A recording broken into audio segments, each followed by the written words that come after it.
Assalamualaikum warahmatullahi wabarakatuh.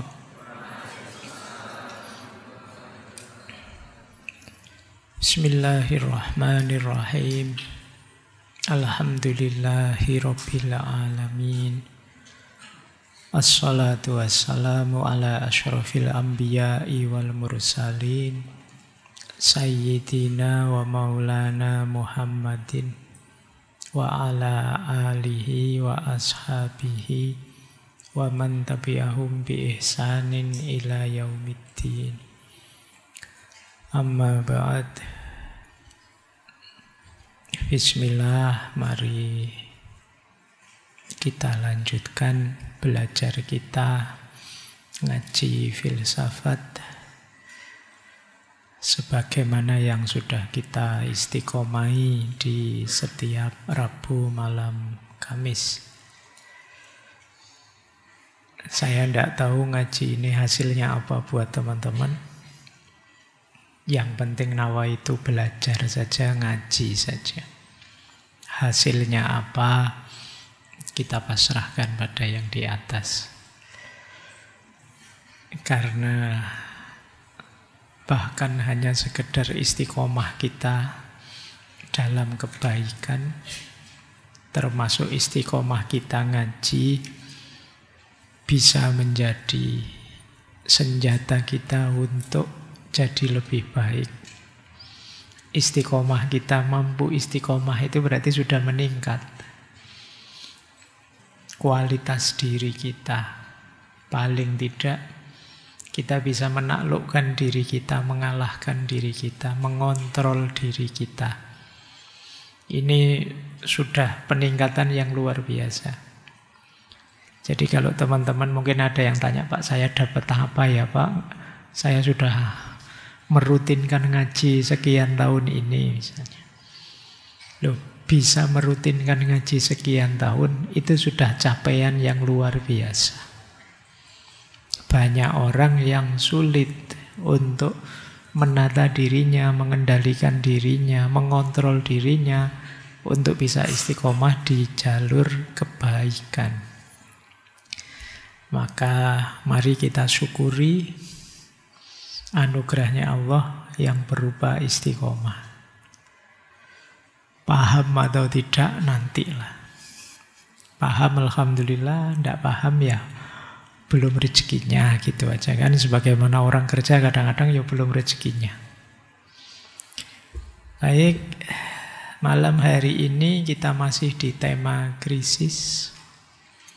Ini tema-tema muhasabah, tema-tema membaca diri kita. Semoga teman-teman tidak bosan ya dengan tema-tema. Kenapa sih belakangan saya banyak ngasih tema-tema semacam ini? Karena saya tahu problem besar yang kalian hadapi belakangan itu banyak berhubungan dengan dirimu sendiri. Krisis-krisis, curhat-curhat yang disampaikan ke saya, teman-temanmu itu banyak yang dicurhatkan ya problem dirinya. Kebingungan bagaimana cara menaklukkan, mengontrol dirinya. Makanya beberapa bulan mungkin ya saya banyak masuk tema-tema ini. Yo, nanti pada saatnya kita filsafatan lagi yang lebih dalam. Tapi mari malam ini kita belajar tema ini ya, krisis identitas dan krisis eksistensial. Setelah kemarin kita belajar krisis nilai dan krisis spiritual. Ini sebenarnya nyambung. Jadi 4 krisis yang kita bahas di 2 minggu pertama ini sebenarnya satu paket. Krisis nilai, krisis spiritual, krisis identitas, dan krisis eksistensial. Nanti saya tunjukkan hubungannya apa 4 krisis ini. Baik, bismillah, kita mulai ya materi kita. Jadi ini sebenarnya inspirasinya dari seorang filosof muslim namanya Ibnu Miskaweh. Kata beliau, manusia itu 3 dimensi. Ada sisi luarnya yang sifatnya jasadiah, ada sisi tengahnya namanya hayat, dan ada sisi dalamnya namanya ruh. Nah, kita adaptasikan ke sini ya untuk memahamkan krisis kita.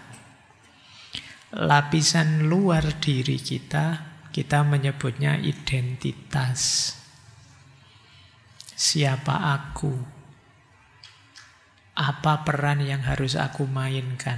Ini kan identitas. Jadi saya lihat kalian, tampaknya kan dari luar. Itu ya saya melihatnya statusmu, identitasmu. Malam ini kalian di depan saya ya jadi jamaah ngaji. Kalian lihat saya jadi yang memandu ngaji. Ini kan identitas yang kita lihat. Kenapa bisa kita identifikasi? Karena dia ada di luar. Jadi membaca sisi luar itu identitas. Identitas inilah yang nanti membuat kita tahu siapa aku, apa yang harus aku lakukan, kemana hidup ini aku orientasikan. Kalau ini kacau, goncang, goyang, kalian kebingungan, sulit jawab siapa aku, itulah nanti yang disebut krisis identitas. Oke, terus masuk lebih dalam, nanti kita jelaskan lebih detail. Masuk lebih dalam, ada lapisan tengah. Eksistensial, makna hidup, tujuan hidup, keinginan. Ini sisi tengah. Kalau kita goyang di sini, ketika ditanya apa gunanya sih kamu hidup? Kemudian tujuanmu apa?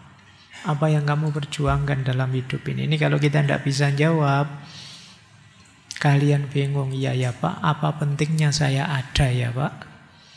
Kira-kira dunia ini apa macet kalau tidak ada saya? Kan tidak ya Pak? Nah, terus kamu merasa ragu-ragu dengan bernilai atau tidaknya dirimu, kalian sedang mengalami krisis eksistensial. Ada sisi paling dalam, sisi rohani. Ini sisi ruh, wa nafakha fihi min ruhi kalau dalam Al-Quran. Sisi paling dalam ini sumbernya segala cahaya, yang di situ kalian mencari rujukan makna dan mencari rumusan identitasmu. Caramu untuk tahu hakikatnya saya itu siapa, nyarinya kemana? Nah, itu nanti di banyak konsep, banyak filsafat, banyak ajaran kamu diminta berjalanlah ke dalam dirimu yang paling dalam untuk menemui hakikat dirimu yang paling sejati. Nah, ini spiritualitas. Memberi makna hidup yang pas itu yang gimana Pak? Nah, itu kamu juga harus sadar dirimu yang paling dalam. Ini spiritualitas. Tapi kalau engkau kebingungan dengan spiritualitasmu, mungkin kamu ragu-ragu, apa iya saya harus beriman saja, percaya saja, menerima saja wawasan-wawasan spiritual, kenyataan batinmu terdalam, kamu ragu-ragu, kamu goncang, di situ kalian sedang mengalami krisis spiritual. Jadi kalau kamu krisis spiritual, kamu kebingungan mencari rujukan puncak, rujukan final untuk memberi makna hidup dan menyusun identitasmu. Kalau kamu mengalami krisis eksistensial, kamu merasa hidupmu tidak berharga. Kalau kamu mengalami krisis identitas, kamu bingung mengenali dirimu sendiri. Ya, jadi ini 3 rangkaian krisis yang saya sebut ada di lapisan diri manusia.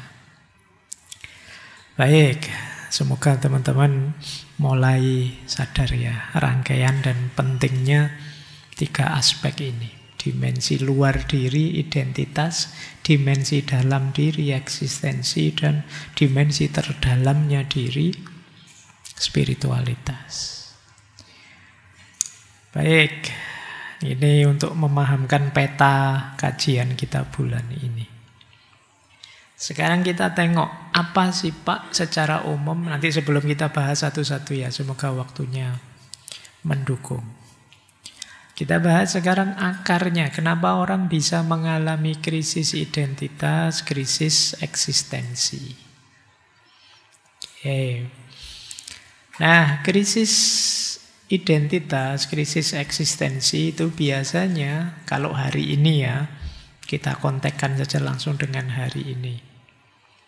Lahir karena yang pertama, kalian mulai tidak puas dengan kenyataan lokal, sementara kalian diserbu oleh fenomena global.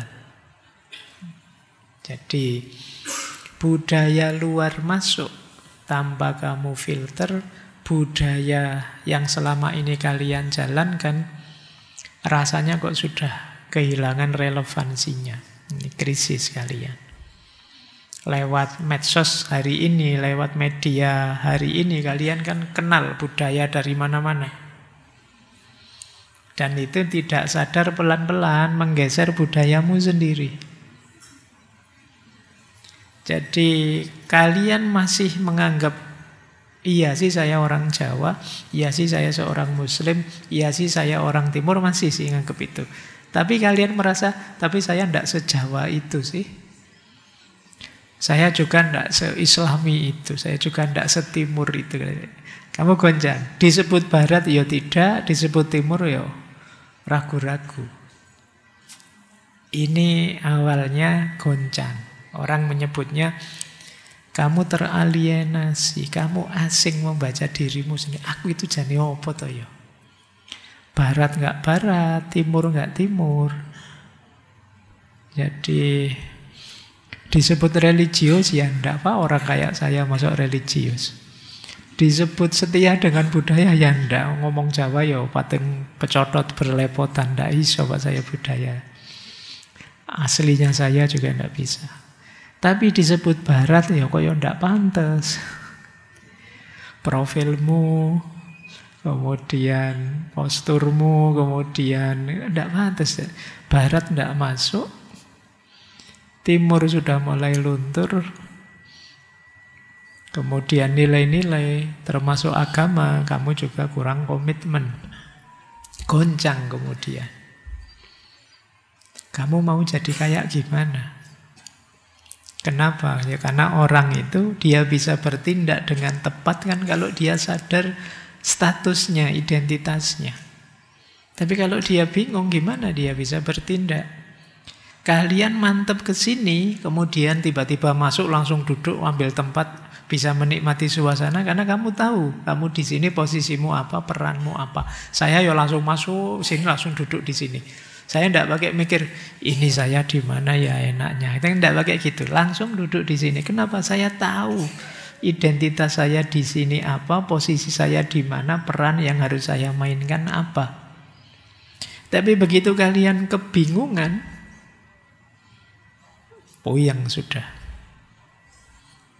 Kan sering orang saya kapan itu diajak diskusi dengan pertanyaan yang menunjukkan orang kebingungan identitasnya.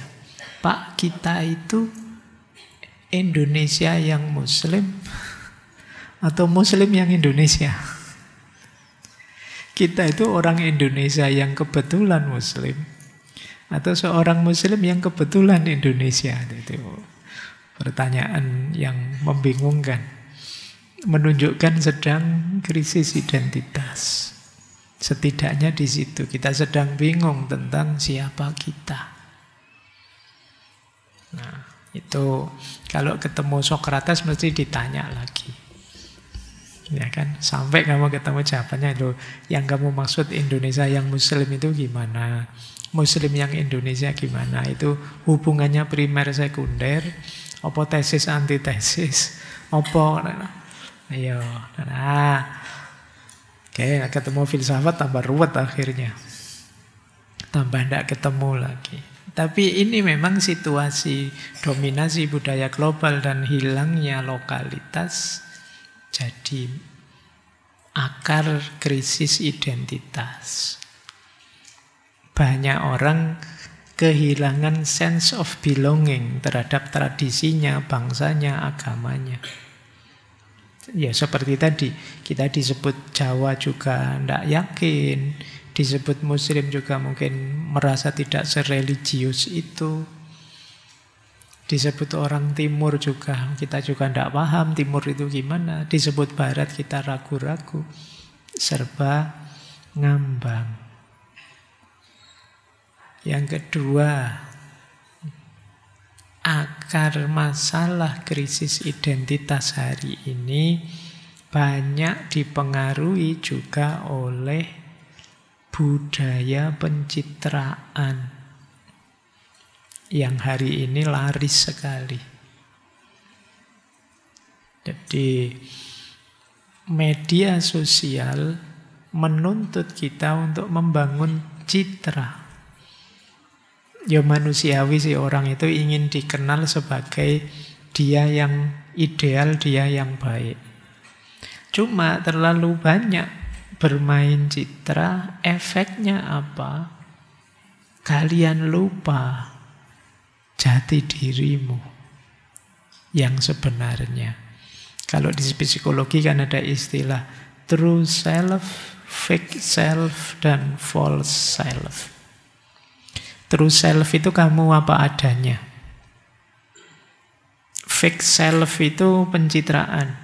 Sebenarnya kamu tidak begitu, tapi yo biar dianggap begitulah. Biar dianggap kamu ngerti agama, terus dikit-dikit posting tentang religius, agama, menasehati, kemudian memberi tausiah temannya. Nanti temannya posting apa, terus kamu komentar, mbok yo inget Allah, kita hidup ini ya.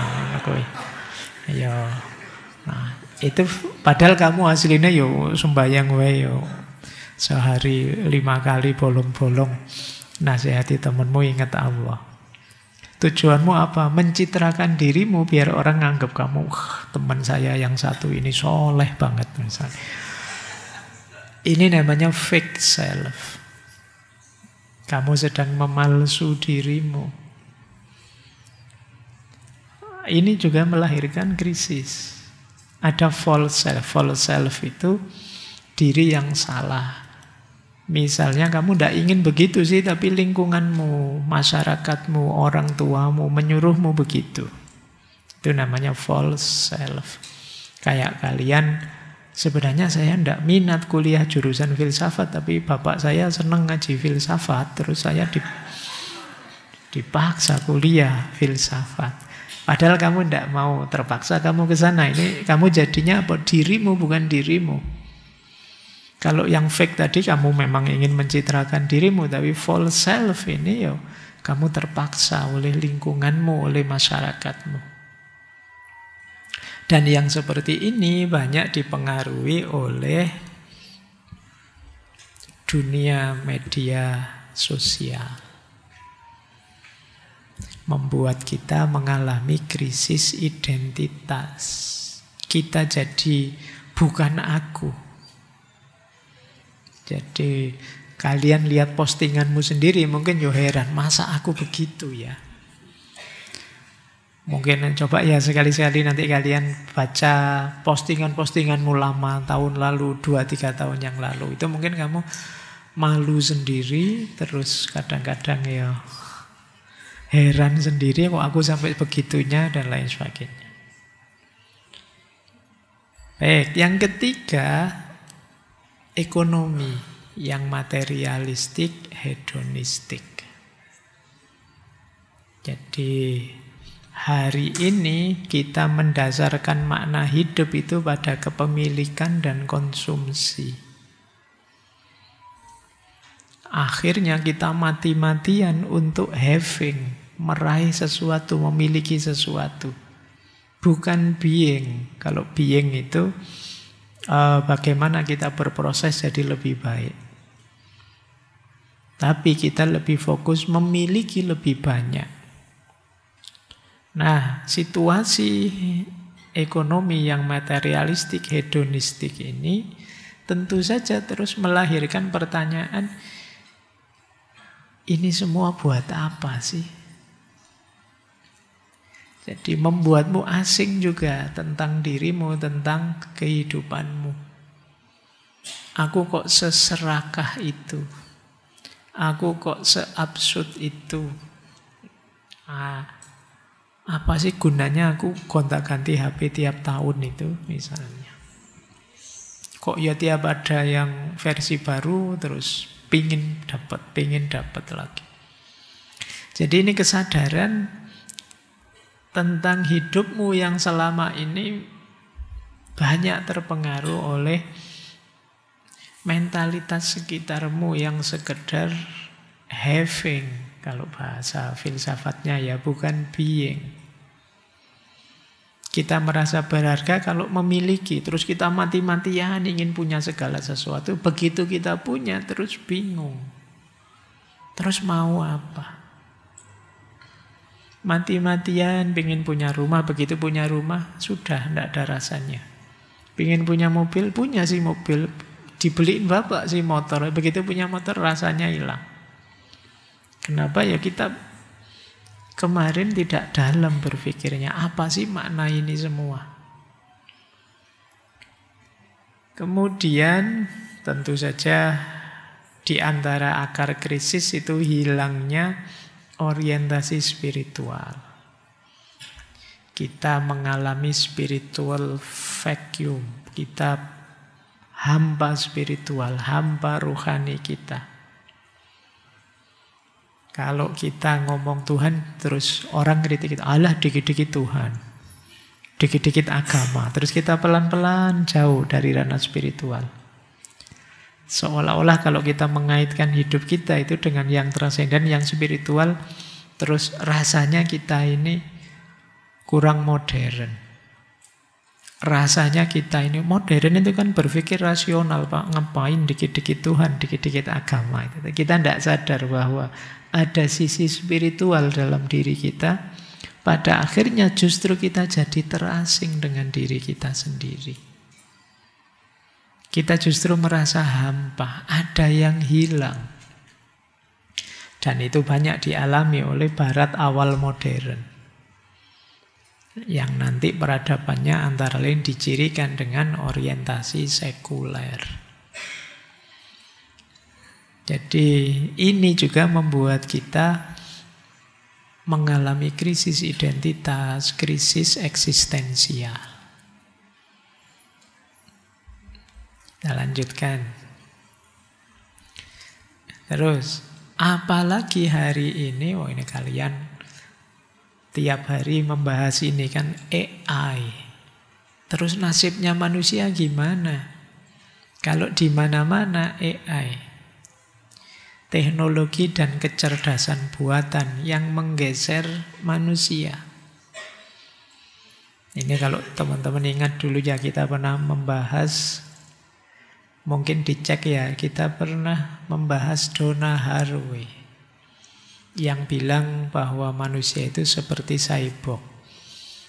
Di bukunya beliau melihat begini, bahwa manusia itu pelan-pelan mulai sadar ternyata manusia itu tidak sepenting itu di muka bumi ini. Apalagi sekarang ada AI ya. Coba ya, kata Haraway dulu. Diawali dari Kopernikus. Ketika Kopernikus bilang bahwa pusatnya alam semesta ternyata bukan bumi, tapi matahari. Jadi bukan matahari mengelilingi bumi, tapi ternyata bumi yang mengelilingi matahari. Itu kan zaman dulu orang bangga bahwa wah, planet-planet memutari bumi.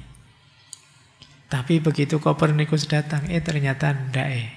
Kita itu bareng planet-planet yang lain mengitari matahari. Nanti matahari juga mungkin ada orbitnya sendiri. Ternyata kita enggak sepenting itu. Kemudian muncul lagi selanjutnya setelah Kopernikus, Darwin dengan konsep evolusinya. Wah, kebanggaan kita runtuh. Sebelumnya kita anggap manusia itu begitu istimewanya secara biologis. Tapi kemudian oleh Darwin ditunjukkan bagaimana proses evolusi manusia dari bahkan binatang bersel satu sampai jadi manusia. Itu kan kebanggaan kita sebagai manusia runtuh. Dilanjutkan oleh Sigmund Freud, psikoanalisis. Ini mengkritik habis-habisan bahwa kita kan bangga bahwa manusia itu makhluk rasional, manusia itu makhluk sadar. Tidak ada makhluk berkesadaran selain manusia. Tiba-tiba oleh Freud ditunjukkan bahwa yang paling berpengaruh dalam hidup manusia itu bukan dimensi sadarnya, tapi id-nya, bawah sadarnya. Manusia yang kita banggakan rasional berkesadaran ternyata hidupnya banyak disetir oleh bawah sadarnya. Kebanggaan kita runtuh sudah. Belum lagi nanti datang AI hari ini. Wah, sudah. Kalian membanggakan dulu kan orang jenius, orang cerdas. Itu kan wah, orang IQ-nya berapa. Itu kan kebanggaan luar biasa. Sekarang tidak ada apa-apanya sama AI. Saya tidak tahu ChatGPT itu misalnya tes IQ itu IQ-nya berapa. Wong dia ngerti segalanya, bisa apa saja. Dulu kita membanggakan, Pak ini, beliau yang itu, IQ-nya sekian-sekian. Kita tidak kaget lagi ada begitu. Sekarang ada banyak mesin yang jauh lebih cerdas. Lah terus buat apa manusia? Gunanya apa manusia? Wah, ini mulai pertanyaan-pertanyaan ini muncul. Oke, ini mulai krisis orang. Krisis identitas, krisis eksistensial. Kemudian krisis eksistensial, krisis identitas juga bisa lahir ketika kita mulai semakin terisolasi. Ini ada paradoks zaman sekarang. Alat komunikasi semakin canggih, harusnya kan kita tambah terhubung. Tapi yang terjadi sebaliknya, kita semakin terputus. Kita semakin terfragmentasi. Sosial skill kita lemah, rendah. Kenapa? Kita tidak terlatih untuk hidup konkret di dunia sosial. Masing-masing kita asik dengan gadget kita sendiri-sendiri. Seolah-olah kita tambah terhubung, tapi hakikatnya kita semakin terisolasi. Nah, ini penting ya, saya ingatkan juga teman-teman. Karena sosial skill penting, karena hubungan kita dengan manusia yang lain itu bagian dari fitrah kita. Saya tahu teman-teman merasa cukup dengan berkomunikasi, berinteraksi lewat gadget. Tapi berinteraksi langsung itu manfaatnya lebih kompleks, lebih banyak.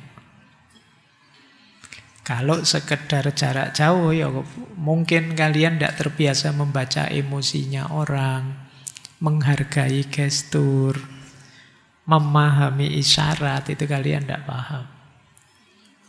Mungkin kalian terbiasa ngirim emoticon saja, gitu kan? Tapi kalian tidak paham. Kalau ada orang dehem itu maksudnya apa? Orang kedip-kedip maksudnya apa? Itu bisa ketemunya langsung dalam keseharian nyata. Oke. Kadang orang ngasih isyarat apa itu tidak paham. Saya kapan itu ada tamu sampai malam sekali itu dikasih isyarat apa, sudah gini capek, sudah sini menguap, itu masih ngobrol panjang. Nah, itu social skill. Iya, sama kayak mahasiswa yang WA saya itu kan, Pak, besok Senin saya mau bimbingan, saya tunggu Bapak ya di kantor jam 9.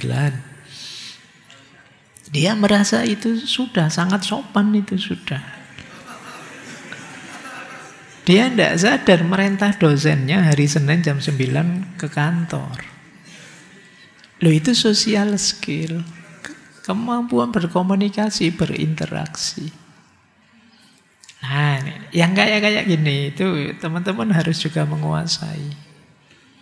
Saya tidak tahu, mungkin hari ini teman-teman muda mahasiswa itu sudah mulai tidak bergairah lagi organisasi ini, organisasi itu.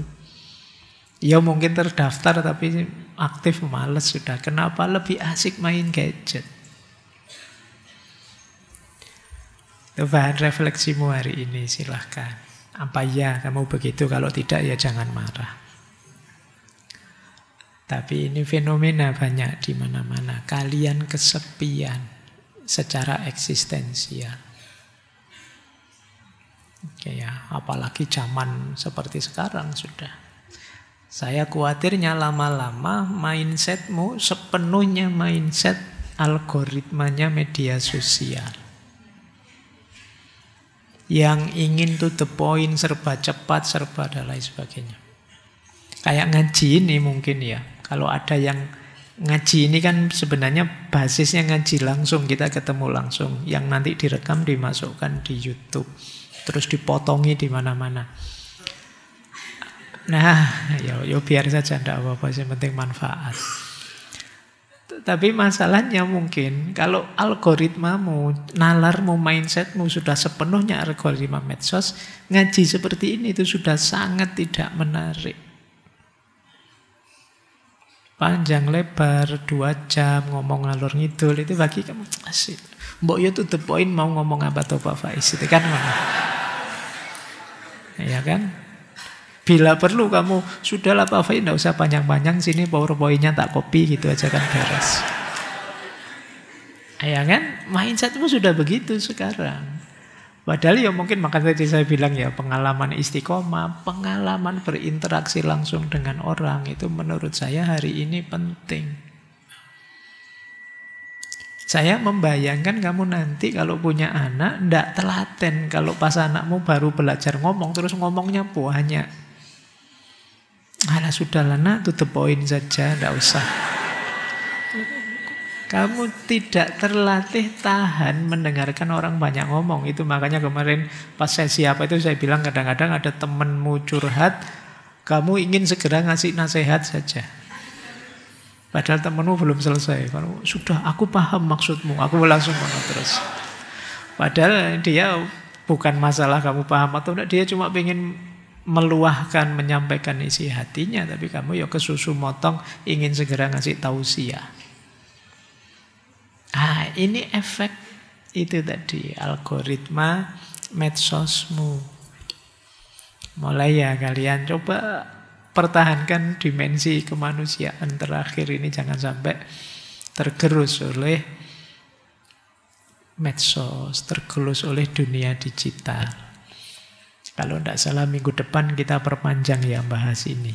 Minggu depan kita bahas krisis digital. Saya lanjutkan. Relativisme nilai dan kebingungan moral. Ini juga sering jadi masalah krisis eksistensial, krisis identitas. Begitu nilai-nilai krisis, kita bingung ini benar apa salah. Kata orang-orang ya bisa macam-macam, tergantung saja sifatnya. Itu kita kebingungan. Ini boleh, itu juga boleh, itu juga boleh. Semuanya boleh kok, tergantung konteksnya. Hari ini kan banyak begitu. Tapi hati-hati, efeknya kadang-kadang membuat kita kebingungan memutuskan. Terjadi krisis eksistensial. Apalagi tekanan hidup, kecepatan, kompetisi, ketidakpastian.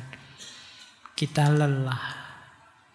Dulu waktu di Biang Julhan ya, kita mengalami existential fatigue. Kita mengalami kelelahan eksistensial hari ini. Capek ternyata jadi manusia itu. Oke ya, ini akar-akarnya. Makanya kata Erich Fromm, manusia modern mengira dia tahu apa yang dia inginkan. Padahal sebenarnya dia menginginkan apa yang diperintahkan atau dibentuk oleh masyarakat untuk diinginkan. Keinginanmu mungkin bukan keinginanmu, tapi keinginan masyarakatmu. Tapi keinginan produsen-produsen yang memproduksi barang yang kamu konsumsi. Tapi keinginan studio-studio yang memproduksi acara yang kamu lihat. Jadi sebenarnya bukan keinginanmu. Lah keinginanmu yang mana? Kamu tidak pernah memikirkannya. Sehingga kamu merasa terasing dari dirimu sendiri. Baik, ini Erich Fromm. Saatnya kita mulai, yuk kita merenungi diri kita. Siapa tahu kita mengalami ini. Krisis identitas. Jadi krisis identitas itu ketika kita merasa bingung tentang siapa aku. Apa sih yang aku mau? Orang yang mengalami krisis identitas itu merasa saya tidak punya arah yang jelas, Pak. Saya mau kemana? Tidak tahu saya. Saya tidak yakin dengan pilihan saya. Saya ragu dengan makna hidup saya. Di akarnya apa? Pertanyaan tentang aku. Siapa sih aku ini? Kamu mungkin bisa tegas ya, Pak. Saya ya manusia, Pak. Saya ya mahasiswa, Pak. Saya ya orang Indonesia, Pak. Saya Muslim, Pak. Kamu bisa ngomong berapa banyak. Tapi kamu merasa, apa iya aku itu mahasiswa? Iya di KTM ya, di kampus tertulis nama saya. Tapi apa yang kayak saya ini layak disebut mahasiswa? Patut disebut mahasiswa. Kamu menanyakan itu. Apa yang kayak saya ini merupakan ciri seorang beragama yang baik? Muslim yang baik, kok saya nyebut diriku ini Muslim? Kamu mempertanyakan itu. Oke, itu yang disebut krisis identitas.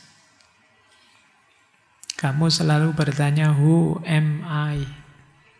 Siapa sebenarnya aku ini?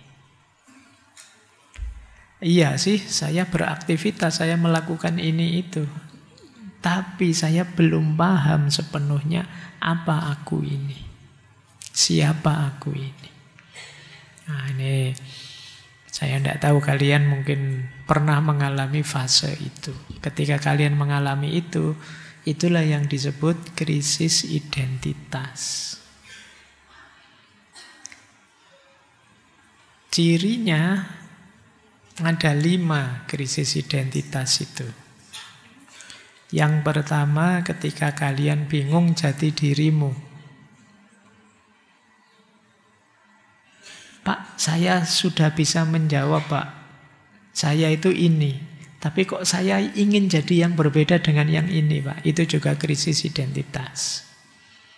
Kamu sedang bingung dengan jati dirimu. Saya, Pak, kuliah filsafat dulu mantep. Saya juga masih kepingin kok menguasai filsafat, Pak. Tapi kok kalau lihat artis-artis kok pingin ya, Pak, kuliah seni, pingin juga kuliah itu. Terus kamu goyang. Saya juga pingin loh, Pak, jadi dokter, Pak. Kelihatannya kok asik gitu. Bisa ngobati orang. Pingin juga loh, Pak, ini, pingin itu. Kamu kebingungan dengan dirimu sendiri. Mudah berubah-ubah. Hari ini yakin, besok ragu lagi. Kemungkinan kamu krisis. Sudah, Pak, mantep, Pak, beneran, oke. Besoknya saya kok ragu lagi ya, Pak. Apa iya saya cocok di sini ya, Pak? Nah ini berubah-ubah. Berarti kamu sedang mengalami krisis. Kemudian kamu merasa hidupmu tanpa arah. Rutin, iya jalan sih, ya ke kampus ya ke kampus. Waktunya nongkrong ya nongkrong, waktunya main HP ya main HP. Tapi kamu tidak merasa hidupmu bernilai dengan itu. Wah semangat nih ngampus. Alah ya sekedar absen biar nilainya tidak jatuh. Gitu. Kamu sendiri tidak pede dengan kuliahmu. Wah sekarang rajin ngaji. Tidak tahu ya kok tiba-tiba pingin saja. Tapi ya apapun yang kamu lakukan kamu serba tidak mantep. Jalan sih tapi autopilot. Tidak ada arahnya kemana. Kemungkinan kalian ngalami krisis identitas. Atau kamu merasa tidak pas dimanapun. Tidak cocok. Di keluarga merasa tidak cocok. Di pekerjaan merasa tidak cocok. Di kampus merasa tidak cocok. Di circlemu sendiri kamu merasa tidak cocok. Semua orang menurutmu tidak pas. Begitu kamu ditanya, lu pinginnya pas yang kayak gimana? Saya juga ndak tahu. Di rumah ngamuk-ngamuk, terus merasa orang tua ini ngatur-ngatur saja. Terus kamu ngamuk, apa-apa ngamuk. Tapi begitu ndak diatur, lah terus pinginmu gimana? Ndak tahu juga saya. Circle-nya dimarahi semua. Apa circle kita ini ndak ada manfaatnya, toksik saja. Kamu ngamuk-ngamuk. Padahal yang toksik kamu ke mereka. Kamu menyebarkan virus ketidakjelasan ke mereka. Nah, ini ya kemungkinan kamu mengalami krisis identitas. Rasanya jengkel terus. Batinmu hampa, kosong. Kamu sendiri menganggap hidupmu tidak bernilai. Kemungkinan kamu sedang krisis identitas. Baik, nanti bahan refleksimu ya. Semoga tidak banyak yang alami ini. Kalau banyak, ya nasibmu. Nah, kalau banyak ya ayo kita atasi pelan-pelan. Tenang saja kalian masih muda, masih panjang perjalanan. Ayo pelan-pelan kita atasi. Nah, kita ambil teori ya biar ada filsafatnya.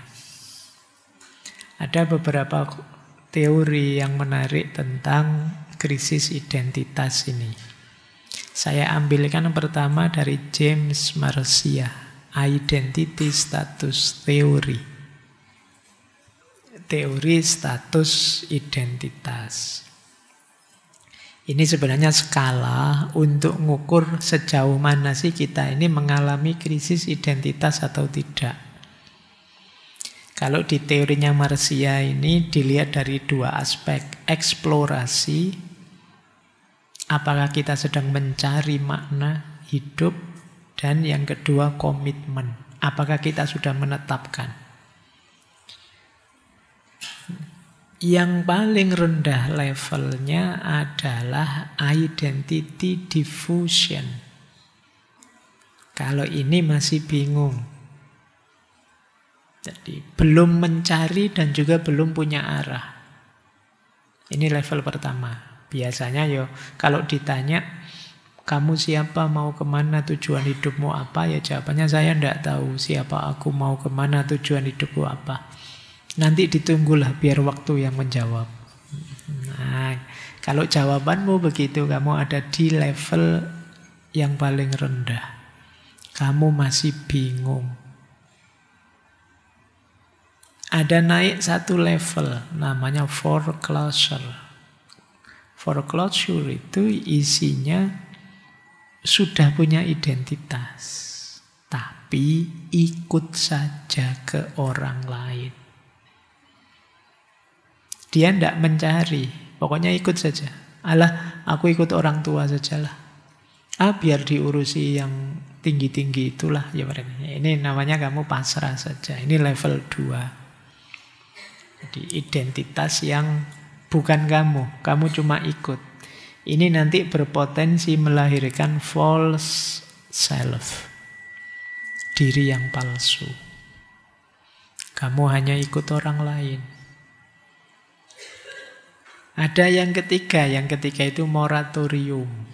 Moratorium itu penangguhan, penundaan dulu. Nah, ini berarti kalian sedang mencari.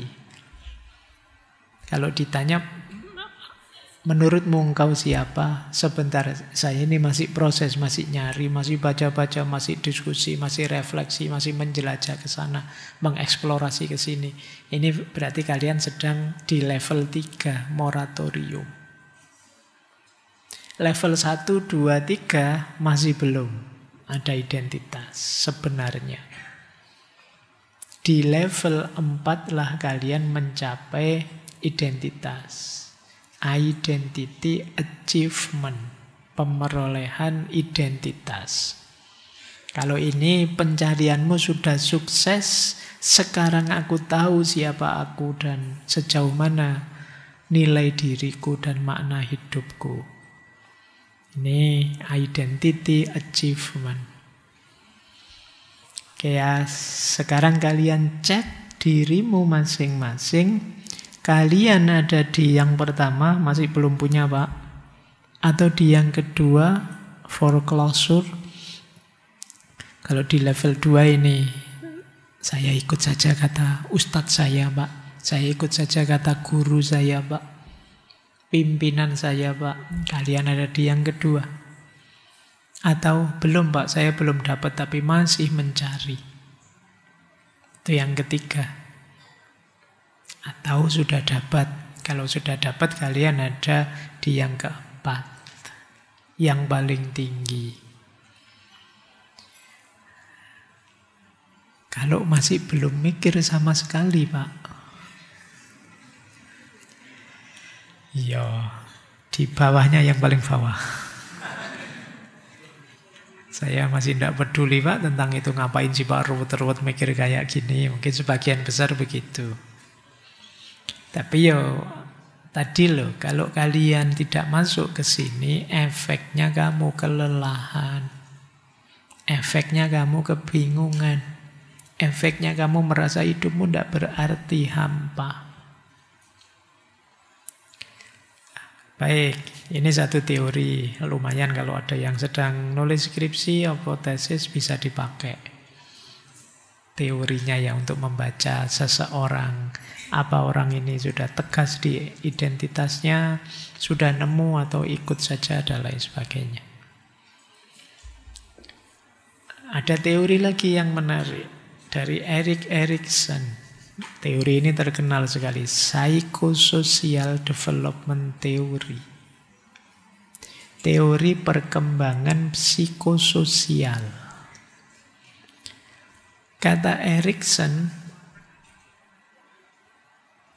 kepribadian kita itu terbentuk melalui hubungan antara diri kita pribadi dan lingkungan di sekitar kita. Antara psikologi dan sosial. Dan itu yang saya kasih warna-warni itu tahapannya. Jadi kita mengalami setidaknya 8 fase krisis. Jadi ternyata memang hidup ini dari krisis ke krisis. Kita belajar sebentar ya tentang 8 ini. Semoga kalian bisa membaca tulisannya cilik-cilik. Ini PowerPoint yang jelek itu kayak gitu. Kehilangan power, kehilangan poin. Tulisannya tidak iso dibaca, tapi kalau tidak saya jadikan satu, sulit kalian memahami teori ini. Saya bacakan saja ya. Jadi ada 8 tahap perkembangan hidup kita. Nanti ada yang nomor 5 itu kuncinya. Itu yang nanti di situ orang mengalami krisis identitas. Ini penting kalian pahami. Coba tahap paling awal, usia 0 sampai setahun. Ini kata Erikson ini pun sudah mulai berkembang. Ini era trust versus mistrust. Antara percaya dan ketidakpercayaan. Ini juga bayi sudah mengalami krisis. Apa krisisnya? Bayi di usia ini dia hanya bisa pasrah. Dia bisanya percaya ke orang lain di sekitarnya. Dia menunggu diberi makanan, diberi kasih sayang, diberi keamanan.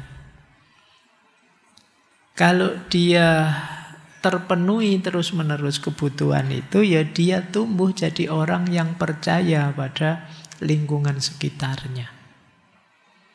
Tapi kalau sebaliknya, dia akan tumbuh jadi orang yang penuh rasa takut dan curiga pada lingkungan sekelilingnya. Lingkungan sekelilingnya malah membuat dia tidak nyaman misalnya. Malah membuat dia kelaparan mungkin karena orang tuanya sangat miskin dan lain sebagainya. Itu membuat dia secara psikososial, dia jadi tidak terlalu percaya dan mudah curiga ke lingkungan sekelilingnya sampai nanti besar. 0 sampai setahun. Jadi kalau kalian di usia dewasa ini mungkin ada yang gampang curiga, mungkin di masa usia ini ada fase kebutuhan dasarmu tidak terpenuhi secara konsisten. Mungkin keamanan, mungkin kenyamanan dan lain sebagainya. Kata Erikson. Yang kedua, usia 1 sampai 3 tahun. Di sini terjadi krisis antara otonomi melawan shame and doubt. Mandiri melawan malu-malu dan ragu-ragu.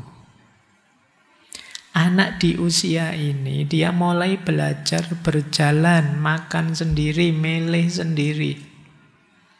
Kalau kita bebaskan dan kita dukung, dia akan tumbuh jadi anak yang percaya diri. Tapi kalau selalu dikekang, mau apa-apa dilarang, dia akan jadi anak yang peragu dan pemalu. Ini jadi kalian sejak bayi itu sudah bertarung, sudah mengalami krisis. Nanti anaknya mau makan sendiri, tidak boleh, sudahlah nanti makanannya menghambur kemana-mana kotor, sudah ikut didulang saja. Anak mau jalan diseret, anak mau jalan ditarik lagi, sudah tidak usah jauh-jauh di sini saja, dilarang terus. Dia mau milih apa-apa dihalangi, lama-lama dia tidak percaya diri. Dia akan merasa bahwa mungkin pilihan saya jelek, mungkin keputusanku tidak benar. Ini usia 1 sampai 3 tahun.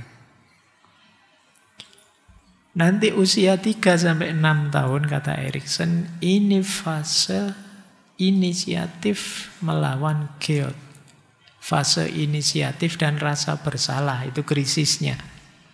Di era ini anak mulai berinisiatif, mulai berimajinasi, mulai bertanya ini itu.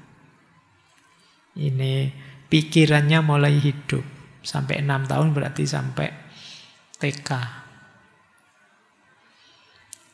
Anak di usia ini kalau dia didorong, kalau dia didukung, imajinasinya, pertanyaan-pertanyaannya kita dengarkan, dia akan tumbuh jadi anak yang penuh rasa tanggung jawab.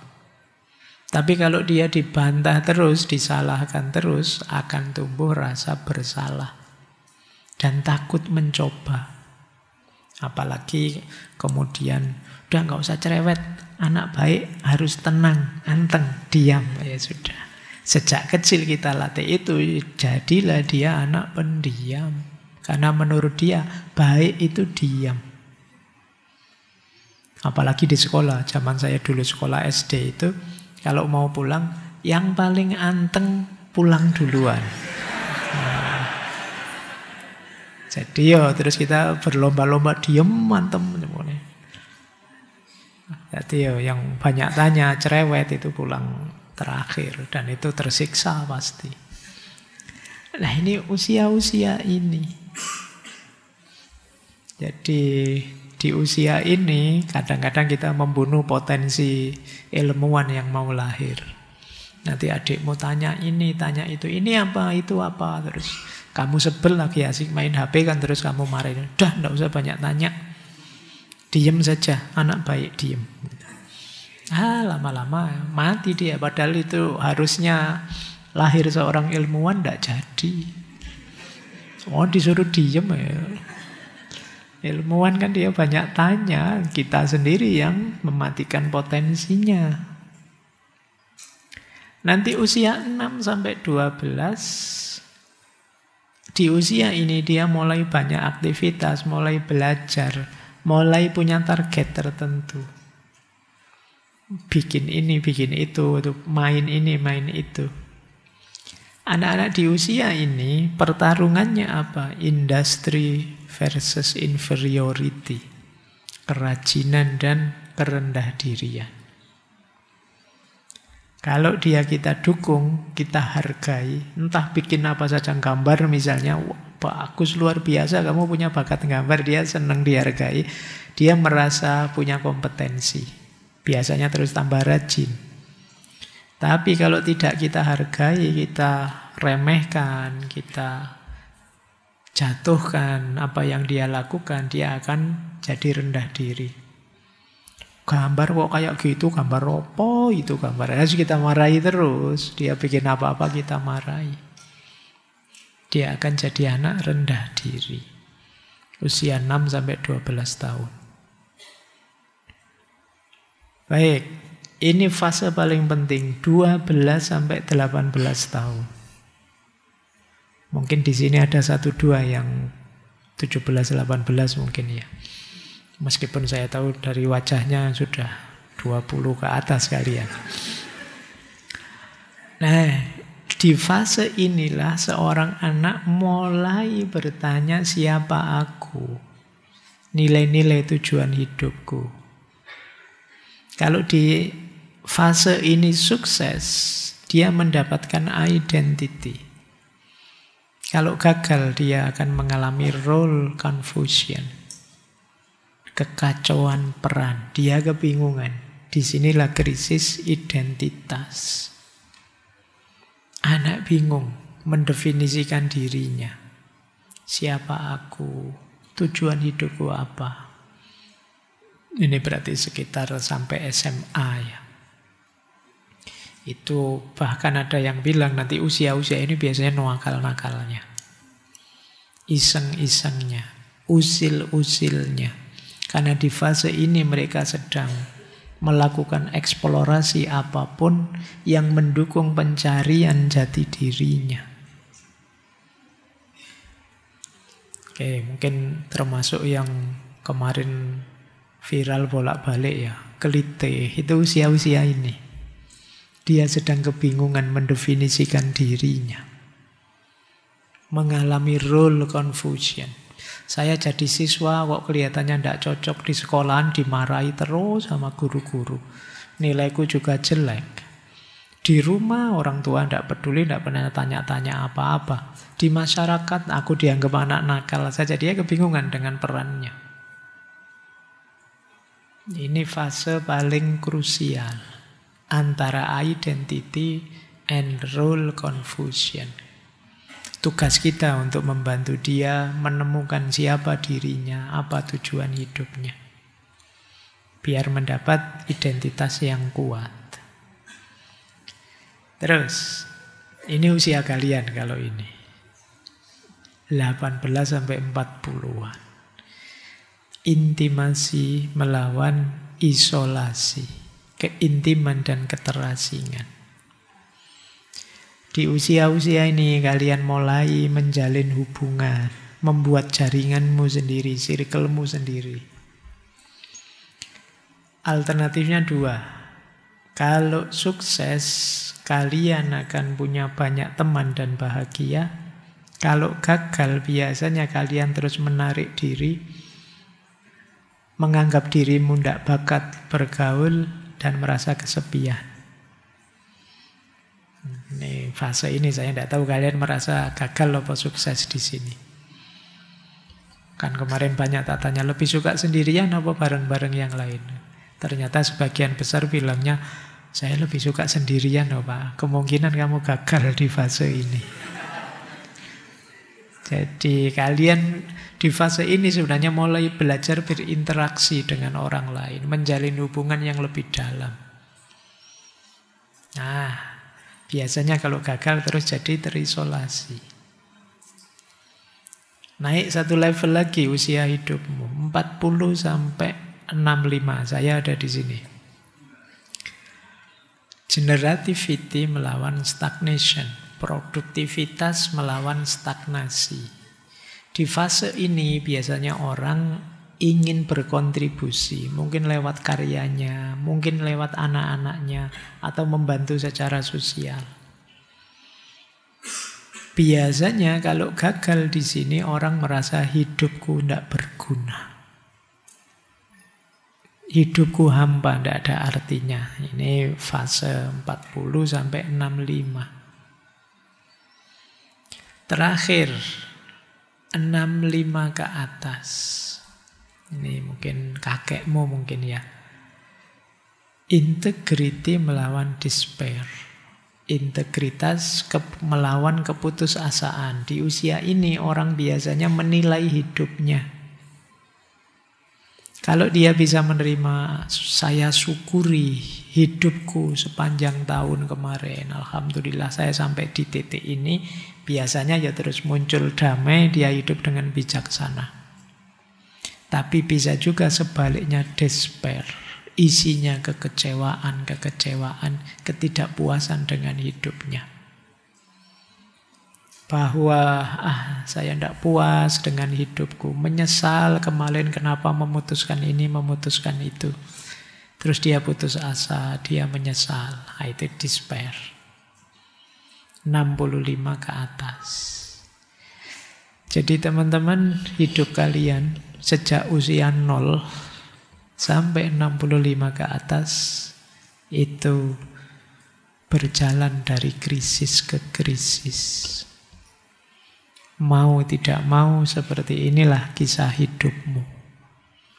Maka kalau mengikuti teorinya Erikson ini, ya jangan alergi dengan kritis, dengan krisis. Hidup kita memang penuh dengan krisis-krisis. Termasuk yang kita bahas malam hari ini, krisis identitas. Yuk, sebelum geser ke krisis eksistensial, apa sih yang kita lakukan kalau kita sedang mengalami krisis identitas? Yang pertama, terimalah. Akui saja kamu sedang krisis. Tidak usah panik, tidak aneh. Hampir semua orang mengalaminya. Bingung itu wajar. Asal kamu mau belajar. Sehingga tidak salah mengambil keputusan. Jadi, kan sering orang bilang itu. Alhamdulillah kamu bingung berarti kamu mau pinter, mau bisa. Kan selalu orang begitu. Tapi asal setelah bingung belajar. Setelah bingung tidur ndak jadi pinter. Bingung tandanya kamu ingin tahu kan, belajar. Nah, kalau dilanjutkan belajar ketemu benernya. Jadi diterima saja, ya saya sedang krisis ini, sedang belajar mencari jawaban terbaik. Identitas yang pas untuk diriku. Ada peribahasa menarik, kadang kita harus tersesat dulu untuk benar-benar tahu arah pulang. Ya, jangankan mencari arah sendiri, wong sekarang pakai GPS kadang tersesat. Kalau dalam kehidupan nyata kadang dibantu orang pun, mengikuti ahli pun masih bisa tersesat. Tidak masalah, hidup itu memang kadang-kadang ada tersesatnya, tapi kita kembali lagi dengan cara belajar. Yang kedua, ambil waktu untuk refleksi. Coba direnungi secara dalam. Apa sih yang membuatku bahagia? Apa yang aku anggap penting dalam hidup ini? Kapan aku merasa paling menikmati hidup? Nah, ini menurut saya penting berefleksi ini. Kemudian dekatkan diri kita dengan orang-orang yang jujur, yang menilai kita apa adanya diri kita. Bukan orang yang sekedar menuntut kita sesuai maunya mereka. Orang-orang jujur inilah nanti yang bisa memberitahu kita, oh kamu berlebihan tadi, oh kamu tidak sepatutnya begitu. Memahamkan kita tentang lebih kurangnya kita. Carilah sahabat, cari teman yang mau jujur. Yang ketiga, mengatasi krisis identitas, coba temukan makna yang lebih besar dibanding diri sendiri. Yang membuat kita sering galau itu karena kita terlalu fokus ke diri kita. Mari membangun makna untuk melahirkan identitas. Caranya misalnya lakukan pengabdian, lakukan membantu orang yang banyak. Itu kan sebenarnya kamu sedang membangun makna untuk dirimu sekaligus membangun identitas. Kalau hidup kita bermakna, identitas akan lahir. Misalnya, kalian mencoba menemukan makna melalui keimanan, ibadah yang banyak, mendekat Allah yang banyak. Di situ kamu akan menemukan identitasmu sebagai hamba Allah, sebagai orang soleh, dan lain sebagainya. Jadi identitas kita bentuk, tidak kita cari, kita buat. Kalau tadi kan seolah-olah dicari, apa sih? Tidak. Kita buat. Kamu ingin jadi apa? Jadi bukan hakikatnya aku apa, tapi engkau ingin jadi apa, kemudian upayakan ke sana. Tentu saja tidak sekedar pencitraannya. Kalau memang ingin jadi ahli agama, yuk belajar agama yang serius, jalankan agama secara mantap, akan membuat dirimu terbentuk jadi seorang yang religius. Jadi buat makna. Kemudian mari kita sadari diri kita itu tumbuh. Jadi identitas itu jangan dibayangkan tetap ya. Kita ini tumbuh berkembang. Dulu aku seperti apa, sekarang seperti apa. Yang penting ayo jalan terus secara jujur apa adanya versi diri kita. Bukan versi maunya orang banyak. Apalagi orang banyaknya tidak sehat. Ini ada kalimat menarik dari Krishnamurti. Dulu pernah kita bahas beliau ya, waktu bahas cinta. Kata beliau, bukan tanda kesehatan bila seseorang mampu menyesuaikan diri dengan masyarakat yang sangat sakit. Kalau masyarakatnya rusak, Pak, saya kan juga anggota masyarakat, jadi saya bisa beradaptasi dengan masyarakat. Itu kata Krishnamurti, enggak, itu tetap enggak sehat. Pak, budaya kita itu kan korupsi, Pak. Jadi, itu masyarakat sangat sakit sudah. Saya kan anggota masyarakat kita harus toleran menghargai budaya kita, toh Pak. Nah, saya ikut beradaptasi. Saya korupsi di level saya. Contohnya begitu ya. Kalau masyarakatnya sangat sakit, ya jangan beradaptasi. Kalau kamu beradaptasi, itu ya sama saja kamu sedang menjemput penyakit. Maka bukan tanda kesehatan bila seseorang mampu menyesuaikan diri beradaptasi dengan masyarakatnya yang sakit. Jadilah dirimu sendiri, jangan hanya ikut orang banyak. Ayat ini juga menarik kalau teman-teman coba nanti dicari tafsirnya ya. Wa in tuti aksaro man fil ardi yudilluka an sabilillah. Kalau engkau mengikuti kemauannya orang banyak di muka bumi ini, niscaya akan menyesatkanmu dari jalan Allah. Jadi hidup itu jangan ikut-ikutan saja. Ini ayat ini untuk mengkritik viralitas ya. Apa-apa ikut orang banyak. Pokoknya yang viral itulah yang benar. Itu padahal wa in tuti aksara man fil ardi yudilluka an sabilillah. Kalau engkau hanya mengikuti kemauannya orang banyak di muka bumi, akan menyesatkanmu dari jalan Allah. Iyattabi'una illa dzanna wa inhum illa yahrusun. Mereka itu hanya mengikuti prasangka-prasangka belaka, hoax-hoax belaka. Dan mereka hanya membuat kebohongan.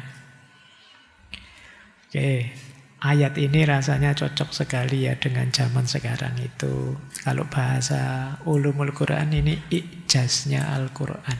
Di antara kemukjizatannya Al-Quran adalah dia selalu relevan di segala ruang dan waktu. Soleh likulli zaman wa makan.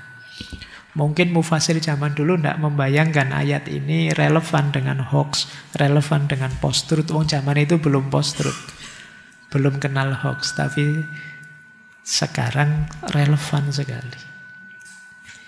Oke, baik. Krisis identitas sudah.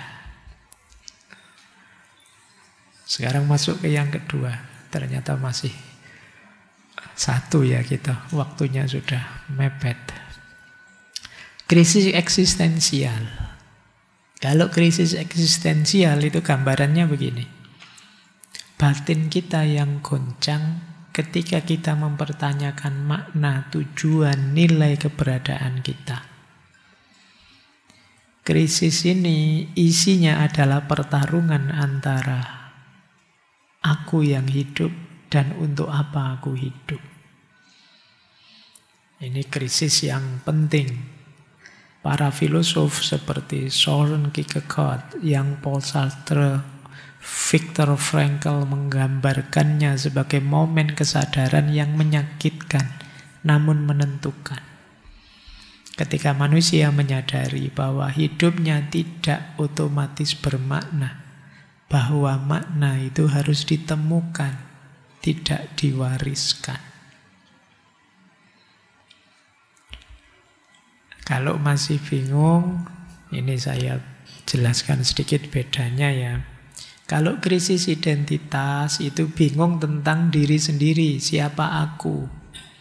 Aku kok merasa bukan diriku? Aku tidak tahu apa yang aku mau.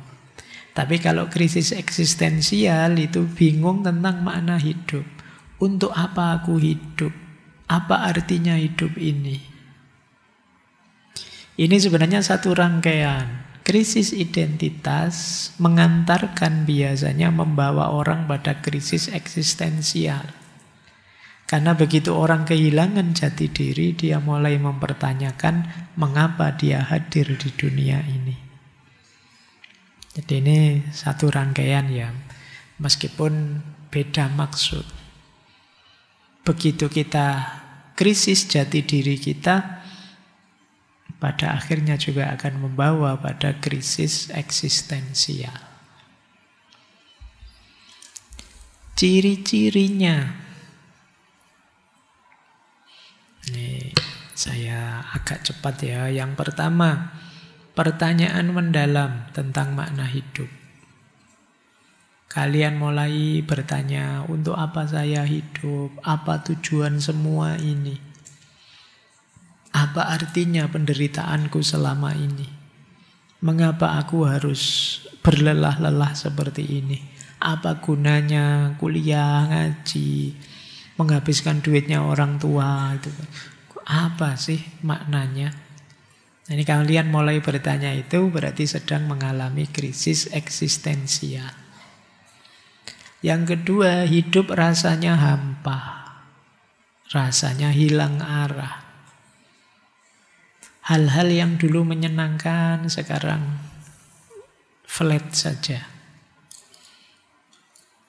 Kayak kalian, biasanya saya asik loh Pak main game ini, tapi sekarang tidak ada rasanya lagi, hampa. Biasanya saya semangat sekali Pak kuliah, ngaji, tapi sekarang tidak ada rasanya. Kemungkinan kalian mengalami krisis eksistensial. Yang ketiga, kalian tidak menikmati hidupmu kalian merasa terpisah dari dirimu. Kalian seperti menonton dirimu sendiri dan kamu tidak puas dengan itu. Nah, ini kebingungan tentang identitas dan nilai. Itu berarti kalian krisis eksistensial. Kemudian kalian cemas, existential anxiety. Bukan cemas terhadap sesuatu, tapi cemas tentang keberadaanmu sendiri. Cemas entah karena apa tentang hidupmu. Ini berarti kalian krisis eksistensial. Kemudian juga kalian gentar. Kalian sedih saat sadar bahwa waktu terus berjalan dan pada akhirnya hidup kita akan sampai di titik akhir. Kalian gelisah. Ini waktu nambah terus. Sebentar lagi aku meninggalkan masa mudaku, tapi kok rasanya belum apa-apa aku ini. Sudah sarjana sih saya Pak, tapi kok rasanya belum jadi apa-apa, masih tidak ngerti apa-apa.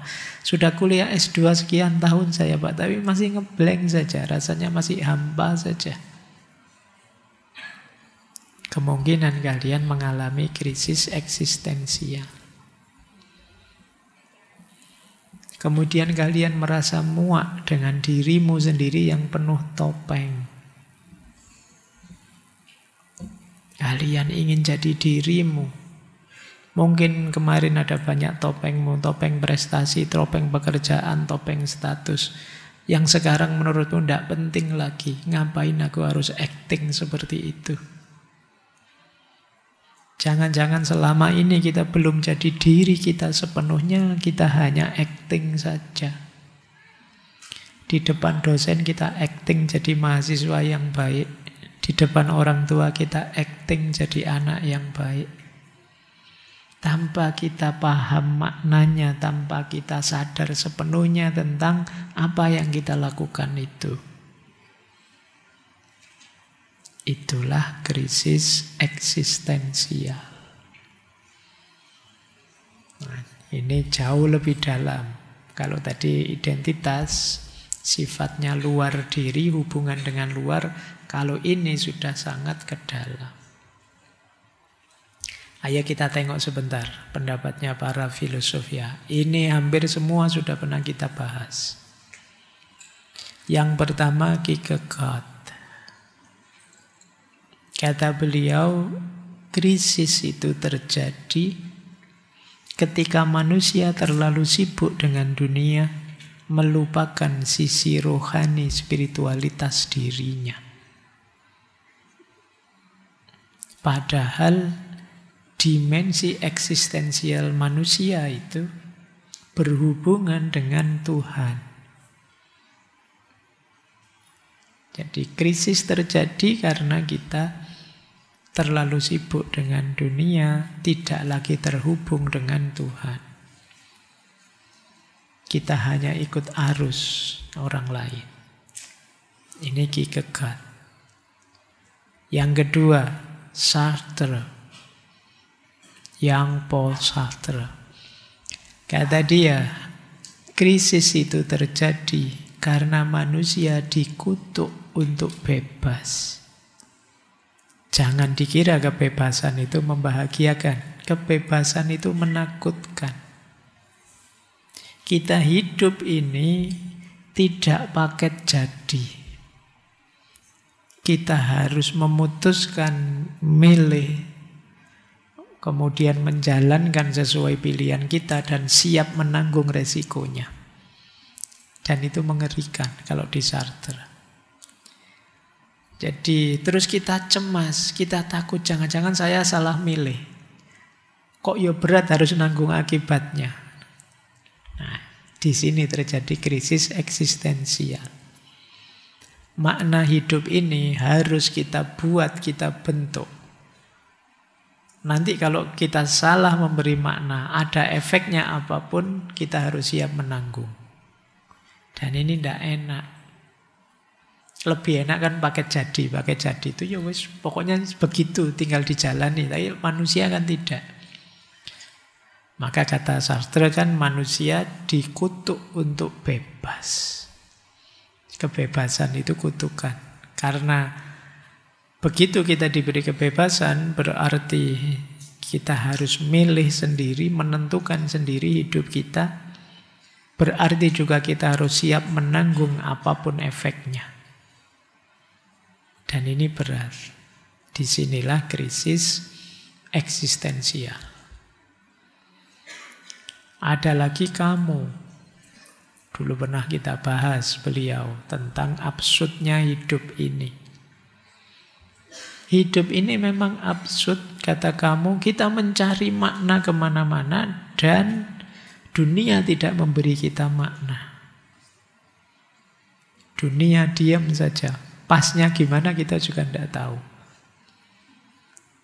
Kan nanti ada ilustrasinya Sisyphus yang mendorong batu ke puncak bukit terus dijatuhkan lagi, didorong lagi ke atas. Hidup itu seperti seabsurd itu. Jadi itu krisis. Kita mencari makna, mengejar makna untuk jatuh pada absurditas. Kalian kuliah demi gelar misalnya, demi ijazah. Yang ijazah itu untuk mencari pekerjaan, tapi toh tidak ada jaminan kalau kamu punya ijazah, punya gelar, dapat pekerjaan. Kalian mencari pasangan terbaik yang kalian mampu, dengan asumsi kalau sudah punya pasangan, hidup lebih tenang, lebih bahagia. Tapi siapa berani menjamin hidupmu lebih bahagia kalau punya pasangan? Tapi siapa juga berani menjamin bahwa kamu lebih bahagia kalau sendirian? Hidup ini seabsurd itu kalau ikut kamu. Serba tidak mesti, tidak ada kepastian satupun. Loh, jalannya terus gimana? Ya kata kamu, mari kita bayangkan Sisyphus itu bahagia. Itu saja sudah. Maksudnya dia apa? Cara satu-satunya untuk kita tetap bahagia menghadapi absurditas, kita terima absurditas itu. Jadi kalau kalian tiba-tiba sudah menikah, kok ternyata lebih pahit kayak gini ya, yo itulah hidup absurditas. Itulah absurdnya hidup, nikmati saja. Nah, menerima absurditas. Oke, tapi kan itu tidak enak. Ayo, mungkin memang tidak enak, tapi kamu ngambil jalan yang berbeda pun juga tidak mesti enak. Kita tidak tahu pastinya kemana. Jadi satu-satunya jalan, ya menerima absurditas. Itu kamu. Nanti ditambahi oleh Viktor Frankl. Dulu pernah kita bahas juga beliau. Dengan logo terapinya. Kata Frankl, tidak usah khawatir. Bahkan dalam penderitaan yang paling pahit sekalipun, manusia masih bisa menemukan makna. Kalau dia masih bisa menemukan makna, dia pasti akan bisa bertahan. Jadi, sepahit apapun, beliau ini kan termasuk yang selamat dari pembantaian Nazi pada zamannya. Masih bisa survive. Dan beliau melihat banyak juga orang-orang lain yang survive. Kenapa bisa begitu? Meskipun mengalami tragisnya nasib yang luar biasa, karena masih punya makna. Sepahit apapun hidupmu, kalau masih punya makna hidup, kemungkinan kalian akan tetap bisa survive. Demi apa? Makna yang kamu pegangi tadi. Kalau kalian sudah target misalnya, Pak saya harus mencapai ini, mencapai itu. Proses menuju ke sana mungkin sangat pahit, tapi kalian akan tetap siap survive, menanggung apapun. Krisis itu ketika orang kehilangan makna. Istilahnya Frankl, existential vacuum, kehambaan eksistensial. Obatnya menemukan tujuan, menemukan makna. Nanti ada lagi May dan Yellow. Ini psikolog sebenarnya. Dia punya teori krisis itu sebenarnya ketika kita menghadapi kenyataan hidup. Tidak harus pakai rumus jelimet absurditas. Hidup itu sendiri isinya ketegangan-ketegangan, krisis-krisis.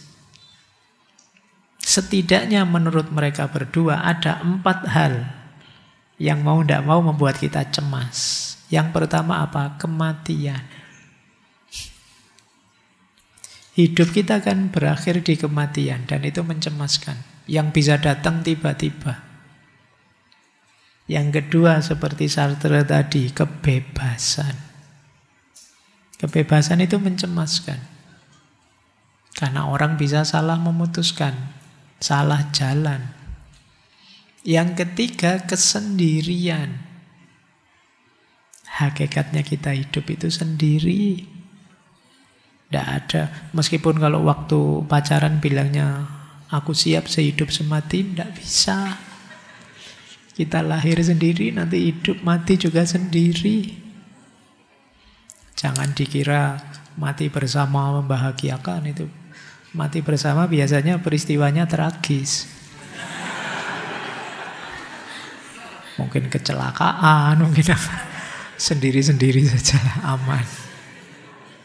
Oke ya. Jadi hakikatnya hidup ini sendiri. Tidak ada orang yang benar-benar hidup dan mati untuk kita. Kita sendiri, dan ini kan menggelisahkan kita. Kemudian makna.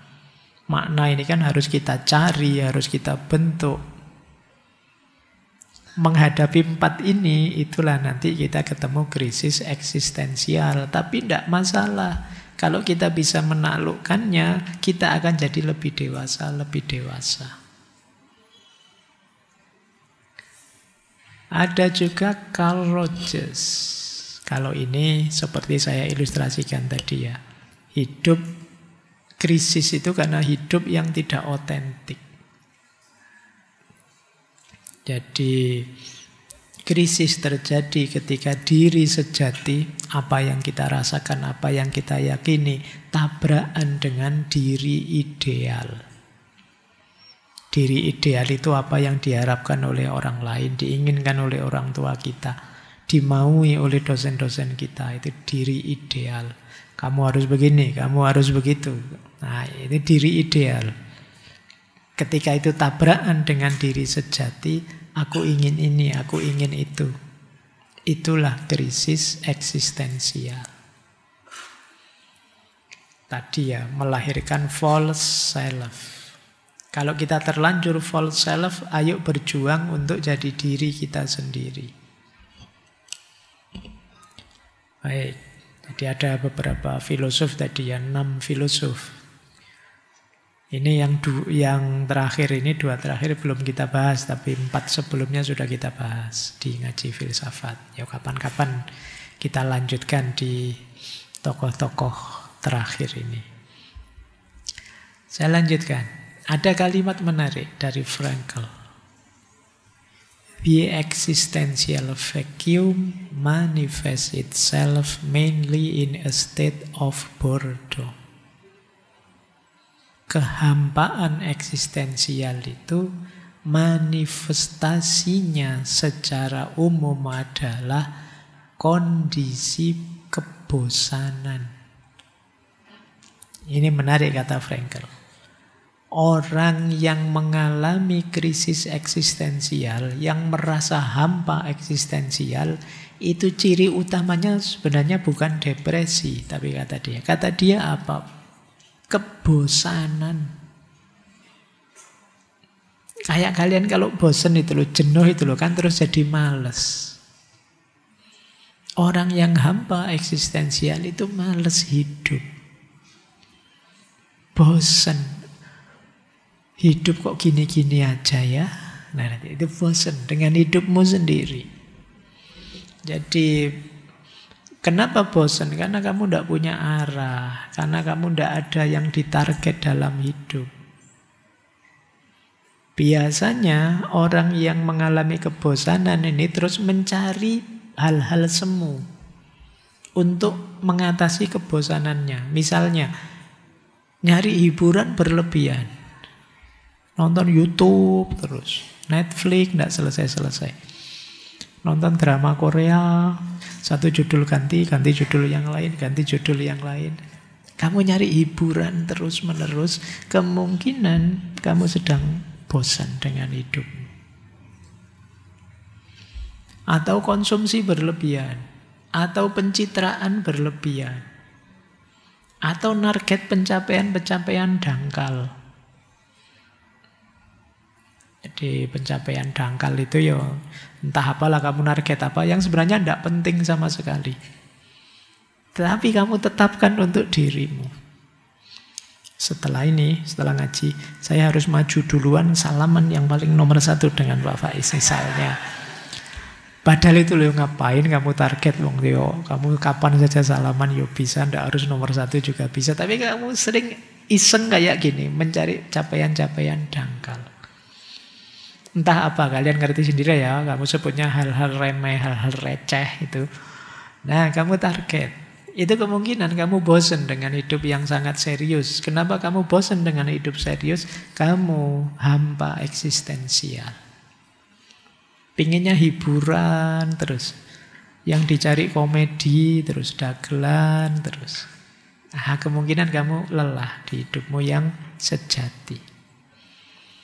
Tapi awas, kesenangan tidak pernah bisa menggantikan makna. Mungkin kamu terlena sebentar, tapi begitu selesai hiburanmu, ya kamu kembali ke problem nyata hidupmu. Banyak orang yang secara eksistensial hampa tadi, sibuk. Orang ini kelihatan sibuk luar biasa, dan kesibukan itu sebenarnya pelarian dia. Karena begitu dia tidak sibuk, dia harus menatap dirinya sendiri yang hampa. Dan dia tidak sanggup itu, maka seolah-olah dia tidak ada istirahatnya, sibuk terus. Termasuk orang yang hampa eksistensial kadang-kadang merasa kering secara rohani. Tidak bisa menikmati ibadah, kehilangan rasa, doa rasanya hambar. Hidup rasanya kok jauh dari Tuhan. Itu kemungkinan eksistensial vacuum. Nah, caranya bagaimana? Sebenarnya mirip saja sih seperti krisis identitas tadi ya, menghadapinya. Yang pertama terima dan hadapi. Yang kedua renungi, temukan makna dalam hidup. Kembali pada yang berhubungan dengan kita, yang lebih tinggi nilainya, Tuhan, moral, dan lain sebagainya. Jujurlah dengan diri sendiri. Coba tanya diri kita, apa sih yang benar-benar aku cintai? Apa yang membuatku merasa hidup? Kalau masih belum dapat, sama seperti krisis identitas tadi, libatkan diri dengan hal-hal yang bermakna. Kalau masih bingung, masih gelisah, ya cari orang yang bisa meringankan, nyari bimbingan spiritual, terapi. Seperti Frankel ada logoterapi dan lain sebagainya. Masih berat, apalagi sangat mengganggu hidupmu, ya mau tidak mau kalian harus ya berobat. Kalau sudah sangat akut, ya mau tidak mau gimana lagi. Apalagi kalau sudah mengganggu ritme hidupmu. Jangan takut-takut untuk berkonsultasi pada ahlinya. Karena seperti sering saya bilang, kan ada penelitian itu, jumlah orang yang terkena gangguan jiwa itu tiap tahun semakin meningkat. Jangan-jangan termasuk kita. Meskipun ya karena kita tidak pernah periksa saja kita rasanya waras. Nanti jangan-jangan kalau begitu diperiksa terus, wah stadium 5 ini. Oke, baik ya. Jadi tidak usah malu-malu kalau merasa sudah sangat berat bebanmu, ya nyari ahli. Nah, tentang eksistensi ada quotes menarik. Pierre Teilhard de Chardin. Kata dia, we are not human being having a spiritual experience. We are spiritual being having human experience. Kita bukan manusia, makhluk manusia yang punya pengalaman spiritual, tapi kita adalah makhluk spiritual yang punya pengalaman manusia. Ini kalimatnya menarik. Jadi kita itu hakikatnya spiritual. Terus di bumi ini mencari pengalaman kemanusiaan. Kita bukan manusia yang ditempeli spiritualitas. Tapi kita spiritual yang menempat dalam jasad. Ini sebenarnya salah satu contoh bagaimana kita menemukan hakikat eksistensial diri kita. Quotes ini menggeser pusat kesadaran dari tubuh ke ruh, dari dunia ke makna. Mari kita sadari bahwa spiritualitas itu bukan tambahan dalam hidup kita, tapi justru inti. Maka kalau dalam tasawuf, manusia itu disebut insan ruhani. Dunia ini hanya tempat singgah, bukan rumah asal kita. Kita nanti kembali kepadanya. Berarti memang hakikat kita itu spiritual. Maka seperti minggu lalu, kehilangan spiritualitas otomatis kita mengalami krisis eksistensial. Jadi kata seorang sufi, aku bukan badan yang memiliki jiwa, tetapi jiwa yang menempati badan. Oke, baik. Yo, melupakan hakikat ini, kita lupa dengan hakikat diri, hakikat eksistensial kita. Baik, teman-teman, kita review sebentar.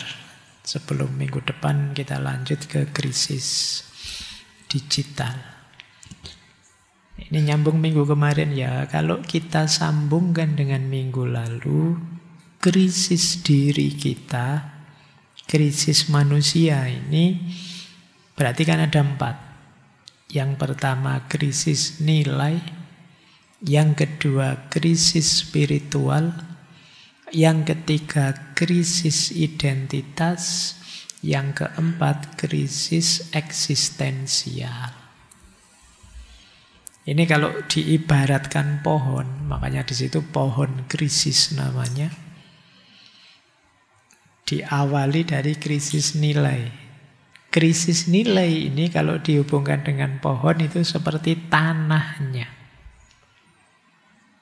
Orang yang tidak percaya nilai-nilai, kebingungan dengan nilai-nilai, seperti pohon di tanah yang kering.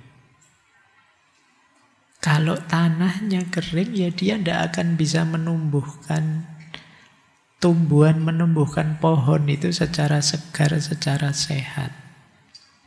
Jadi memang semuanya berawal dari nilai.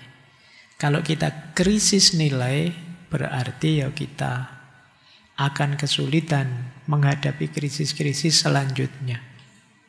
Karena hampir semua nilai nanti jadi obat bagi krisis selanjutnya.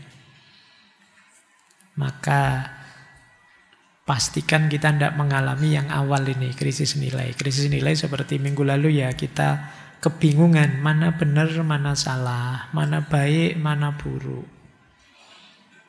Kita sulit menentukannya. Ya, kalau kita yang ini saja masih belum bisa, krisis selanjutnya akan lebih parah. Kalau sudah krisis nilai beres, kemudian krisis spiritual. Krisis spiritual ini seperti akarnya. Akar itu kan sumber kehidupannya. Di sini kita berhubungan dengan Tuhan, dengan sesama, dengan semesta. Tanpa kesadaran spiritual, itu seperti kita kehausan tapi tidak tahu kemana mencari airnya. Jadi spiritualitas itu sumber dari makna, sumber dari hakikat hidup eksistensial kita. Jadi sumber makna itu kan pada akhirnya ya sesuatu di luar diri kita yang lebih besar dari diri kita.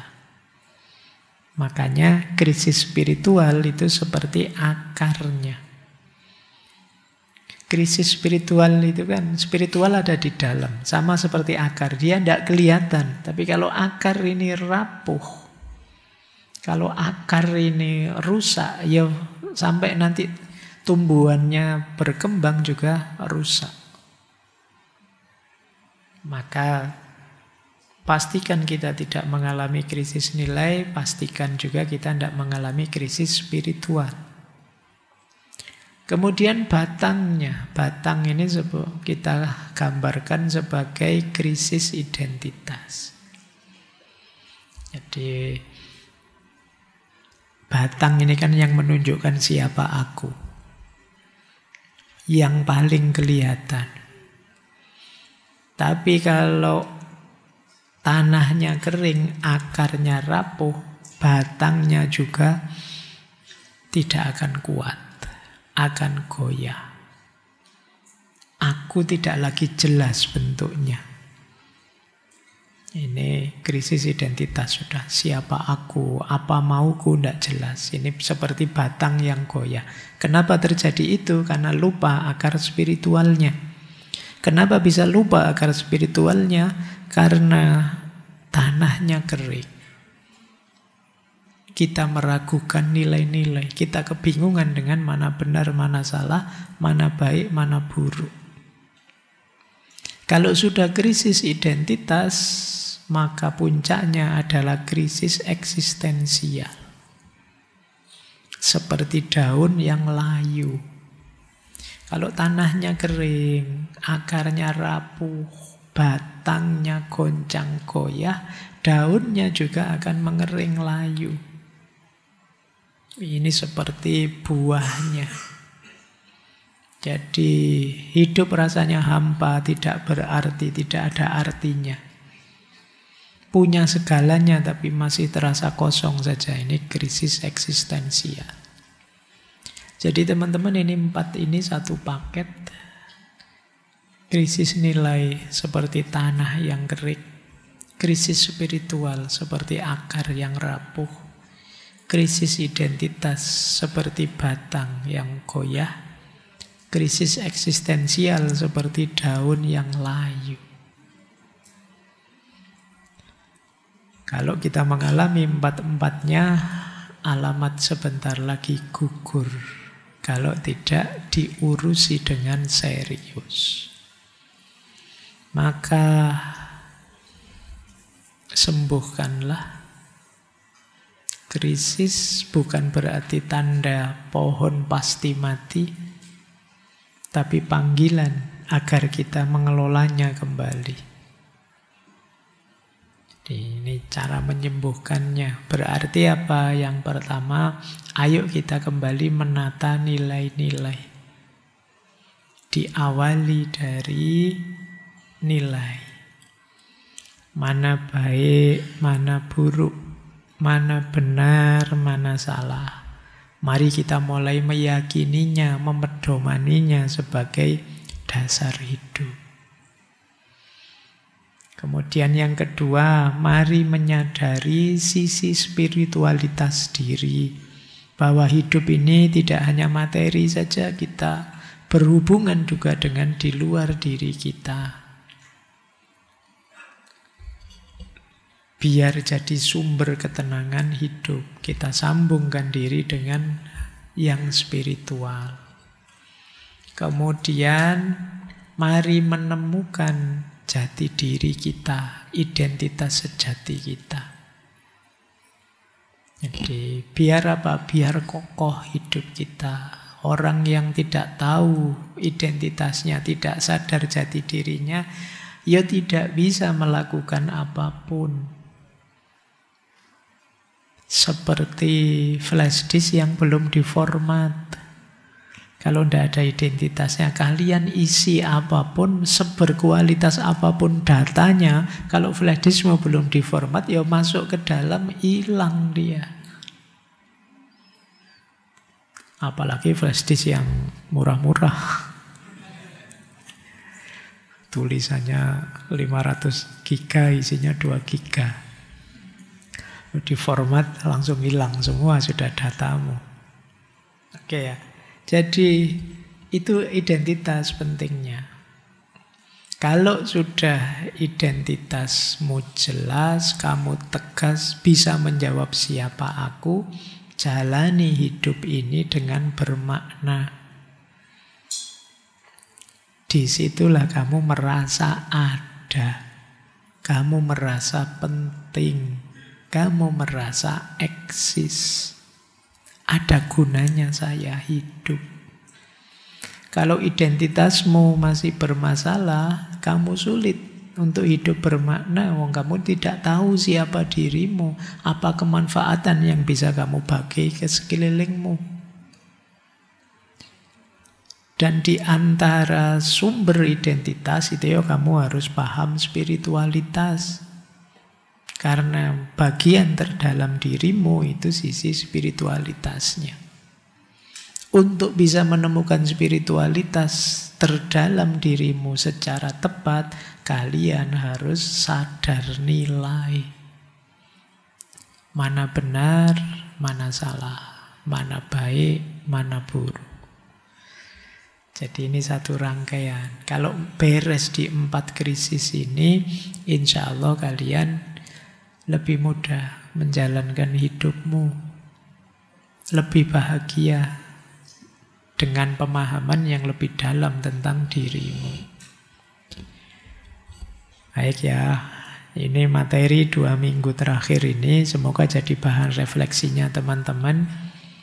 Ada di titik mana aku?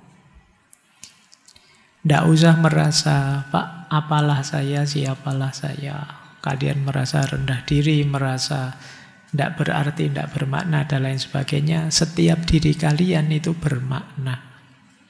Setiap diri kalian itu penting. Allah tidak pernah iseng menghadirkan kalian ke bumi ini. Allah serius. Tinggal kamunya serius atau tidak menjalankan hidupmu. Baik ya, kuncinya di situ. Maka sudah saya sampaikan tugasmu untuk membereskannya dalam hidupmu. Nanti 3 minggu ya terakhir bulan ini untuk kita membahas tantangan di luar diri. Kalau 2 yang pertama ini membahas dalam diri. Tapi 3 minggu yang akan datang, sisanya kita bahas tantanganmu di luar diri. Kalau ini sudah krisis-krisis luar diri. Tapi sebelum kamu beres dengan dirimu, sulit kalian bisa menghadapi krisis luar diri. Kalau saya tidak salah ingat, minggu depan kita bahas krisis dunia digital hari ini. Kemudian krisis sosial politik. Dan yang terakhir krisis ekologi. Semuanya di luar diri. Tapi akan sulit kita selesaikan kalau dalam dirimu masih bermasalah. Baik, saya kira itu untuk malam hari ini. Semoga sedikit-sedikit bisa ditangkap. Semoga ada manfaatnya. Kurang lebihnya saya mohon maaf. Wallahul muwaffiq. Wallahu a'lamu bissawab. Wassalamualaikum warahmatullahi wabarakatuh.